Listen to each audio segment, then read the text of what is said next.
TDP నేత సోమిశెట్టి సుబ్బారావు గుప్తా ఒంగోలు నగరంలోని పలువురు బాధితులతో కలిసి జిల్లా నూతన ఎస్పీ ఏఆర్ దామోదర్ని కలిశారు. తనకు మాజీ ఎమ్మెల్యే బాలినేని శ్రీనివాసరెడ్డికి మాఫియా ముఠాతో ప్రాణభయం ఉందని సుబ్బారావు గుప్తా అన్నారు. వెంటనే తనకు సెక్యూరిటీ కల్పించాలని కోరారు. అలాగే పువ్వాడ సుబ్బయ్య అనే వ్యక్తికి చెందినటువంటి స్థలం విషయంలో న్యాయం చేయాలని తెలిపారు. అలాగే బాలినేని శ్రీనివాసరెడ్డి వియ్యంకుడు భాస్కర రెడ్డి నిర్మిస్తున్న శ్రీకర విల్లాస్ కి సరఫరా చేస్తున్న మట్టికి సంబంధించినటువంటి బిల్లుల చెల్లింపు విషయంలో దీంట్లో కూడా న్యాయం చేయాలని కోరామని కూడా వారు తెలిపారు.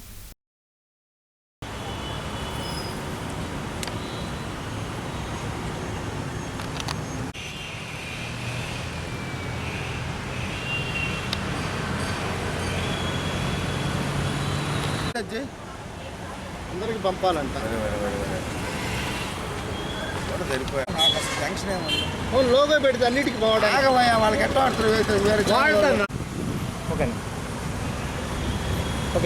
బాధితుడిగా నా ఫిర్యాదుని సావకుశంగా చూశారు, విన్నారు, తగిన న్యాయం చేస్తామన్నారు. సకాలంలో స్పందించారు, బాగా రెస్పాన్స్ చేశారు. చట్టపరంగా చర్యలు చాలా త్వరితంగా తీసుకుంటామని చెప్పి అది తెలియజేశారు. నీ కృతజ్ఞతలు తెలుపుకుంటున్నాను. ఎస్పీ గారిని కలిసాము మేము. చాలా మాకు బాగా రెస్పెక్ట్ ఇచ్చి మమ్మల్ని అందరినీ బాగా గౌరవం ఇచ్చి గుప్తా గారి ద్వారా వల్ల మేము ఒక ఎస్పీ గారి కాడికి వెళ్ళాము. అతని సలహా ద్వారాగా అతని ద్వారా మేము కలవటం నాకు చాలా సంతోషంగా ఉంది. గుప్తా గారి ద్వారాగా ఎస్పీ గారిని కలవటం. ఆ సార్ మాకు బాగా రెస్పాన్సిబిలిటీ ఇచ్చాడు.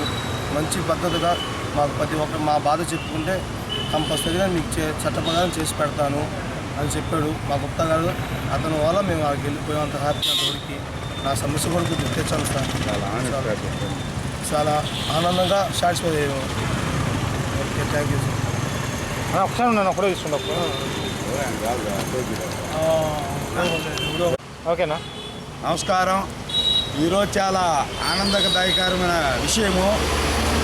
ఎవరైతే రౌడీలకి గూండాలకి సింహస్వప్నమైనటువంటి ప్రకాశం జిల్లా మా boss A R Damodar superintendent of police కలవడం జరిగింది. చాలా ఆనందంగా ఉంది. ఆయన మాట్లాడిన స్ఫూర్తి చూస్తే అటువంటి వ్యక్తులతో కలవడమే గొప్పగా ఉంది. నేనైతే ఫస్ట్ బాలినేని శ్రీనివాసరెడ్డి మీద ఎఫ్ఐఆర్ బుక్ చేసి అరెస్ట్ చేయాలి.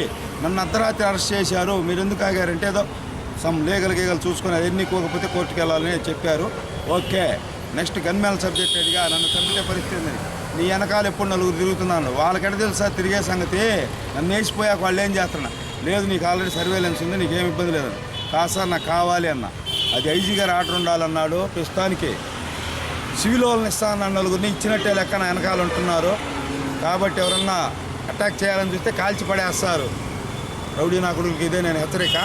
అలానే ఇక చాలా విషయాలు ఉంటే స్టేట్కి సంబంధించిన విషయాలు, చాలా భయంకరమైన మాఫియా విషయాలు, కొన్ని లక్షల జీవితాలు పోయినటువంటి బెట్టింగ్లు గిట్టింగ్లు మొత్తం చెప్తే ఒక వారం ఆగి ఒకే రోజు కూర్చుందామన్నాడు. గంట టైం ఇస్తా అన్నాడు. చాలా ఆనందంగా ఉంది. అలానే మా సోదరుడు పువ్వాడ సుబ్బయ్య గత 2 సంవత్సరాల నుంచి పోరాడుతూనే ఉన్నాం. అతని యొక్క దాదాపు 10 గదులు చాలా జరిగినాయి. అవన్నీ ఇప్పుడు ప్రెస్కు చెప్పాల్సిన అందరికీ తెలిసిన విషయం అది. అతను దానికి ఇప్పిస్తా అన్నాడు, నరం తీసేస్తా అన్నాడు, చట్ట ప్రకారం పోతా అన్నాడు. అలానే ఇంకో సోదరుడు, దళిత సోదరుడు, అతనికి 2 బిడ్డలు 3 బిడ్డలు, ఇద్దరిని దత్తు తీసుకుని 5 మందిని పోషిస్తున్నాడు. చాలా మంచి ఉదయం. అతను ఏదైతే శ్రీకర విల్లాస్, ఇంకో 2 విల్లాస్కి మట్టి తోలాడు, ఆధారాలు తెచ్చాడు. ఇంత కట్ట సారుండి వద్దొద్దయ్యా, నేను పిటిషన్ పెట్టాయిని మా వాళ్ళు వెరిఫై చేస్తా అన్నాడు. అతనికి కూడా న్యాయం చేస్తా అన్నాడు. వాస్తవంగా అయితే అది ఏదో లేగలేదన్నాడు, కానీ అందరికి న్యాయం చేస్తాడు. మిగతా వాళ్ళందరూ ఒకే రోజు కూర్చొని సెటిల్ చేద్దాం. ముందు 3 అంకె నాకు ఇష్టం, 3 పిల్లలు కాబట్టి మా 3 సమస్యలు చెప్పాను. అలానే ఈ ఒంగోలే కాదు, ఈ జిల్లాలో ఎక్కడే సమస్య ఉన్నా నాకు తెలియజేస్తే నా స్థాయిలో నేను హెల్ప్ చేయడానికి మాత్రం కృతజ్ఞతగా ఉన్నాను. ఏ ధనాపేక్ష లేకుండా నేను మీకు న్యాయం చేస్తాను నా స్థాయిలో. డైరెక్ట్గా ఎస్పీ గారిని కలిసి ఇంకా హ్యాపీ. అసలు ఆయన చాలా చాలా పాజిటివ్గా ఉన్నాడు. అవి చెప్పే కాదు, కొన్ని కౌంటర్లో ఉండవు. ఇక ఒక వారం చూడండి, ఇయే డిష్.